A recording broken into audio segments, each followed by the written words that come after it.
Praise the lord.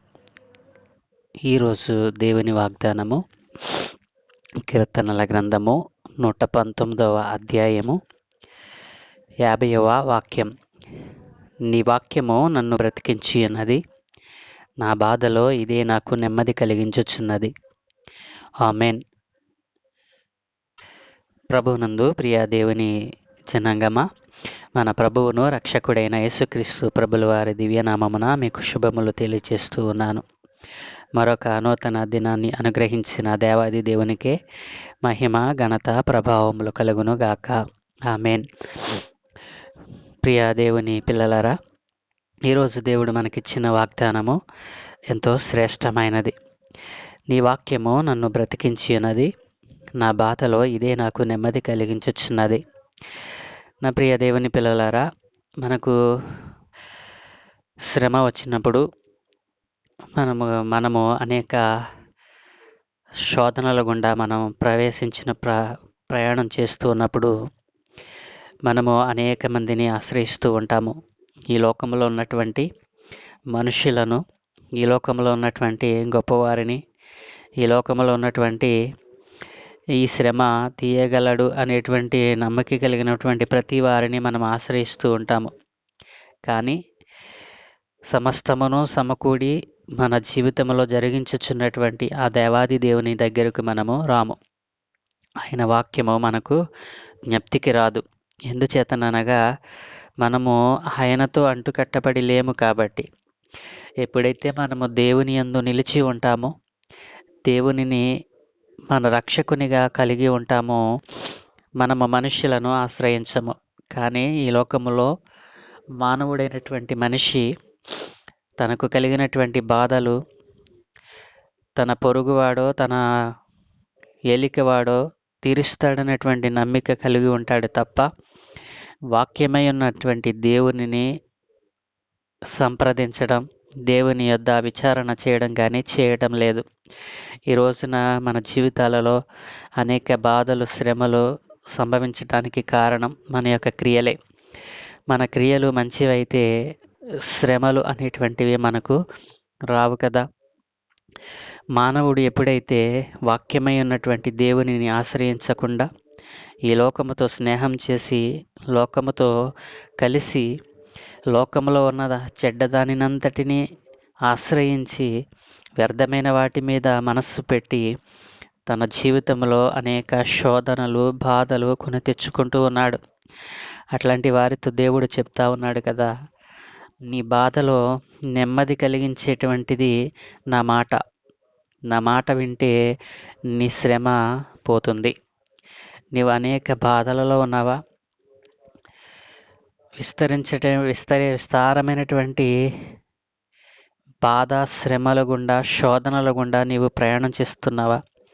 అయితే దేవుడు అంటున్నాడు కదా, నా వాక్యమును నీవు విను, నా వాక్యమును నీవు స్వీకరించు, నా మాట విను అని దేవుడు చెప్తా ఉన్నాడు. నా ప్రియ దేవుని జనాంగమా, ఆయన వాక్యము మనలను బ్రతికిస్తుంది. ఆయన మాటే మనకు జీవమును కలుగచేస్తుంది. కాబట్టి వాక్యమే దేవుడు అని చెప్పాడు కదా. వాక్యమై ఉన్నటువంటి దేవునిని విడిచి ఎందాక నీవు ఈ లోకంలో తిరుగుతావు? నాకు శ్రమ వచ్చిందని ఎందాక నీవు వేదన చెందుతావు? శ్రమలను, బాధలను తీసివేసేటువంటి వాక్యాన్ని ఆశ్రయించవా? ఎందాక నీవు నీ వ్యర్థమైన ఆలోచనల చేత నీ హృదయాన్ని వ్యర్థపరుచుకుంటావు? నీ ఆలోచనలు కేవలము చెడ్డవి కదా. అలాంటి నీ చెడ్డ హృదయాన్ని మంచి హృదయముగా మార్చాలని దేవుడు ఆశపడుతున్నాడు కదా. నీ జీవితంలో అనేకమైనటువంటి వాక్కులు దేవుడు అనుగ్రహించాడు. అయినప్పటికీ ఆ వాక్యానికి నీవు విధేయుడు కాకుండా అవిధేయత చూపుతూ ఎందాక నీవు జీవిస్తావు? ఈ లోకంలో జీవించినంత కాలము నీవుకు శ్రమలు, బాధలే కదా. కాబట్టి వాటన్నిటినీ తీసివేస్తానని దేవుడు చెప్పినా ఆయన యొద్దకు నీవు రాలేకపోతున్నావు. కారణం ఏంటో తెలుసా? నీ అవిధేయత, వాక్యానికి విధేయత చూపకపోవడమే. కాబట్టి దేవుడు చెప్తా ఉన్నాడు కదా, నా వాక్యము నిన్ను బ్రతికిస్తుంది.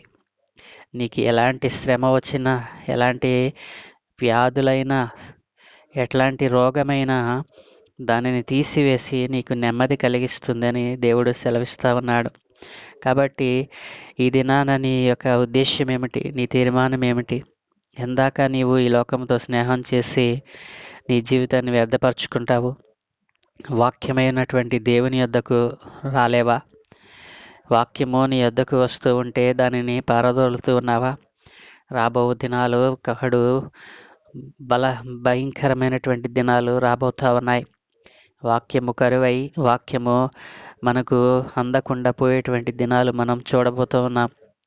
నా ప్రియ దేవుని జనాంగమా, వాక్యమైనటువంటి దేవునిని, ఆ వాక్యము శరీరధారి మన మధ్య నివసించినప్పుడు మనము దానిని అంగీకరించకుండా త్రోసివేసినప్పుడు ఏ రీతిగా నశించిపోయాము, అలాగుననే కొన్ని దినాలలో ఈ వాక్యము కరువై వాక్యమును చదవకుండా మనల్ని అడ్డగించేటువంటి అపవాది తంత్రములు, అపవాది మనస్సు కలిగినటువంటి అధికారులు, అపవాది దుష్ట మనస్సు కలిగినటువంటి నాయకులు లేవబోతూ ఉన్నారు. కాబట్టి ఈ రోజునే నీవు వాక్యమును తెలుసుకొని వాక్యమునకు విధేయత చూపి వాక్యమైనటువంటి దేవునిని ఆశ్రయించి ఆ వాక్యమును మీ హృదయాలలో భద్రం చేసుకొని అది కరువైనప్పుడు దానిని మనం ధ్యానం చేసుకోవడానికి వీలుగా నిత్యము దానిని ధ్యానం చేసేటువంటి మనసు కలిగి బ్రతకాలని ఆశపడుతూ ఉన్నాడు దేవుడు.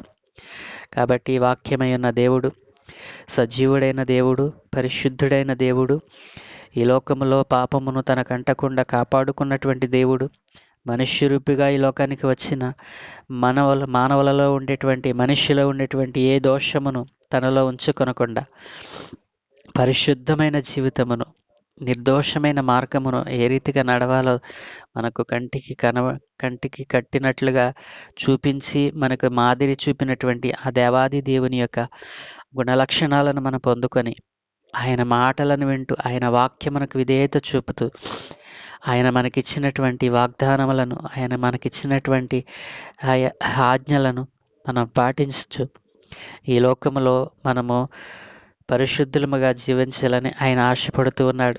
కాబట్టి నా ప్రియ దేవుని జనాంగమా, దేవుడు నీకు ఇచ్చినటువంటి ఈ జీవితము చాలా కొంచెము. ఈ కొంచెము జీవితంలో నీవు దేని కొరకు ఆరాటపడుతున్నావు? దేని కొరకు నువ్వు పరిగెడుతున్నావు? నీవు ఈ లోకములో ఏది సంపాదించినా అది వ్యర్థము కదా. ఆ దేవాది దేవునిని నీవు సంపాదించుకుంటే నీకు పరలోక రాజ్యములో నిత్య జీవమును దయచేస్తాడు కదా. వ్యర్థమైన వాటి మీద మనసుంచక, వ్యర్థమైన వాటి మీద నీ మనస్సును ఉంచక, పరిశుద్ధుడును జీవాధిపతియైన సజీవుడైనటువంటి మాట్లాడేటువంటి దేవుని యొద్ద నీ యొక్క విచారణ చేసినట్లయితే ఆయన నిన్ను తన కుమారునిగా, కుమార్తెగా స్వీకరించడానికి ఇష్టపడుతూ ఉన్నాడు. దేవుని వాక్యము బ్రతికిస్తుంది. ఒకవేళ నీకు కుదరని రోగము కలిగి ఉన్నావా? నీ బాధలో నీకు ఎవరు సహాయం చేయలేని వారు ఉన్నారా? ఒకవేళ నీ శ్రమలలో, నీ వ్యాధులలో, నీ బాధలలో నీకు నెమ్మది కలుగచేసేటువంటి వారెవరూ లేకపోయారా? అయితే ఒక్క మాట, నీ బాధలలో, నీ వ్యాధులలో, నీ శ్రమలలో నీకు కలిగిన సమస్తములో నీకు నెమ్మది కలుగు చేసేటువంటి వాడు ఒక ఆయన ఉన్నారు. ఆయన యేసుక్రీస్తు ప్రభుల వారు. యేసుక్రీస్తు ప్రభువుని నీ హృదయపూర్వకముగా నీకు ఏది కావాలో అడిగితే దానిని దయచేయటానికి ఆయన సంసిద్ధముగా ఉన్నాడు. అడిగితే ఇచ్చేటువంటి దేవుడు యేసుక్రీస్తు ప్రభుల వారు. కాబట్టి నా ప్రియ దేవుని జనాంగమా, నీవు దేని మీద మనసుంచుచున్నావు? వాక్యము నిన్ను బ్రతికిస్తుందని ఈ రోజున నీవు గ్రహించమని దేవుడు సెలవిస్తా ఉన్నాడు. వాక్యము బ్రతికిస్తుంది. అనేక బాధలలో అదే నెమ్మది కలిగిస్తుంది. నెమ్మది కలిగిన జీవితం నీకు కావాలంటే యేసయ్య మాట విను. యేసయ్య వాక్యము మీద దృష్టి ఉంచు. యేసయ్యను ఆనుకొను. యేసయ్యను నమ్ముకో. యేసయ్యను నమ్ముకుంటే నీకు నిత్య జీవం వస్తుంది. యేసయ్యను నమ్ముకుంటే నీకు పరలోక రాజ్యం సంభవిస్తుంది. పరలోక రాజ్యంలో నీకు స్థానం లభిస్తుంది. కాబట్టి నా ప్రియ దేవుని జనాంగమ, నీవు దేవుని ఎరిగని మనిషిగా ఉన్నావా? నిజ దేవుడు ఎవరో ఎరగని వారిగా ఉన్నావా? నిజమైన దేవుడు, పరలోకము నుండి దిగి వచ్చినటువంటి దేవుడు, మాట్లాడే దేవుడు, సజీవుడైన దేవుడు, పాపము లేని దేవుడు, పరిశుద్ధుడైన దేవుడు అనేటువంటి ఆయన ఒకరే. ఆయన యేసుక్రీస్తు ప్రభుల వారు.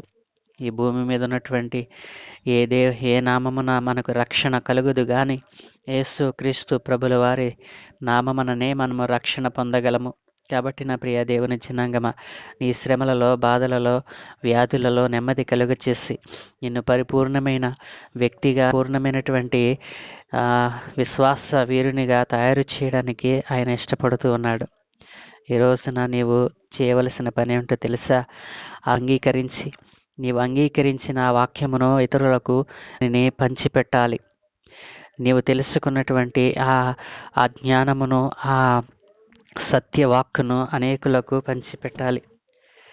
కాబట్టి దేవుని వాక్యము సజీవమై, రెండంచుల వాడిగల ఖడ్గమై అది మనలను బ్రతికిస్తూ ఉంది.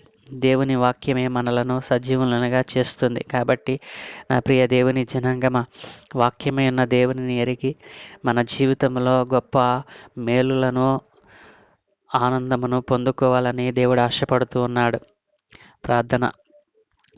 సకల ఆశీర్వాదములకు కారణభూతుడైన తండ్రి, కృపామయుడా, దయామయుడా, సజీవుడా, పరిశుద్ధుడా, నీకు స్తోత్రాలు నాయన. మా జీవితంలో మరొక నూతన దినాన్ని అనుగ్రహించినందుకే మీకు స్తోత్రాలు. ఈరోజు మీరు మాకు ఇచ్చినటువంటి ఈ సమయమును బట్టి, ఈ గడియను బట్టి మీకు వందనాలు చెల్లిస్తూ ఉన్నాము నాయన. అయ్యా, మా జీవితంలో అనేక బాధలు, శ్రమలు, శోధనల గుండా మేము వెళుతున్నప్పటికీ మీ వాక్యమే మమ్మలను బ్రతికిస్తూ ఉంది నాయన. వాక్యమై ఉన్న నాయన, మీరు మాలో కార్యములు జరిగిస్తూ మాలో ఉన్నటువంటి ప్రతివిధ రోగమును, శాపమును తొలగిస్తూ ఉన్నారు నాయన. మీ వాక్యమును అయా మేము మీ వాక్యము వద్దకు చేరిన వెంటనే మాలో ఉన్నటువంటి ప్రతి దోషమును అది కడిగివేసి మమ్మలను పరిశుద్ధులుగా మారుస్తూ ఉంది. ఈ పరిశుద్ధమైన జీవితమును నాయన పొందుకొనకుండా నాయన అపవిత్రమైనటువంటి జీవితమును పొందుకొని అపవిత్రమైన జీవితమును జీవిస్తూ ఈ లోకములో వ్యర్థమైన వాటికి మ్రొక్కుచూ నాయన తమ జీవితాలను వ్యర్థపరుచుకుంటూ ఉన్నారు నాయన. కొందరైతే నాయన ఈ లోకముని విడిచి వెళుతూ ఉన్నారు. అట్లాంటి వారిని మీ పాదాల చెంతకు తెస్తూ ఉన్నాను.